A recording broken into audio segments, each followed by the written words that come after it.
بسم اللہ الرحمن الرحیم۔ السلام علیکم۔ ایک دفعہ کا ذکر ہے کہ ایک بادشاہ کو دو باز تخت میں ملے۔ اس نے اتنے خوبصورت پرندے کبھی نہیں دیکھے تھے۔ بادشاہ نے دونوں پرندے اپنے ملازم کو دیے کہ وہ ان کی تربیت کرے۔ ایک دن ملازم نے بادشاہ کو بتایا کہ ایک پرندہ اونچی اڑان اڑ رہا ہے اور دوسرا جس دن سے آیا ہے اپنی شاخ سے نہیں اڑ پا رہا۔ بادشاہ نے مملکت کے تمام معالجوں اور جادوگروں کو طلب کر لیا، لیکن کوئی اس باز کو نہ اڑا سکا۔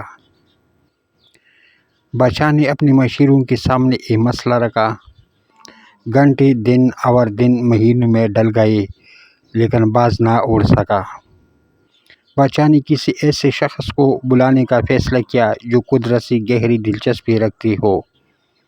بادشاہ نے اپنے مشیروں کو حکم دیا کہ کسی ایسے شخص کو ڈھونڈ کر لاؤ جو برسوں جنگلات میں گزار چکا ہو۔ اگلے دن بادشاہ باز کو محل کے باغوں میں اڑتے ہوئے دیکھ کر حیران رہ گیا۔ بادشاہ نے اس شخص کو طلب کیا جس نے باز کو اڑایا تھا۔ اس شخص کو بادشاہ کے سامنے پیش کیا گیا۔ بادشاہ نے پوچھا، تم نے باز کو کیسے اڑایا؟ وہ مسکرا کر بولا، میں نے وہ شاخ کاٹ دی جس پر باز بیٹھا تھا۔ آگے بڑھنے کے مواقع بہت ہے، لیکن ہم آگے بڑھنے کی کوشش نہیں کرتے۔ ہم اپنی آسائشوں سے قدم باہر ہی نہیں نکالتے۔ نئی آزمائشیں اور نئی تجربے ہی زندگی میں آگے بڑھنے کی وجہ بنتی ہے۔ آزمائشوں کا مقابلہ کریں، یہی کامیابی کا واحد راستہ ہے۔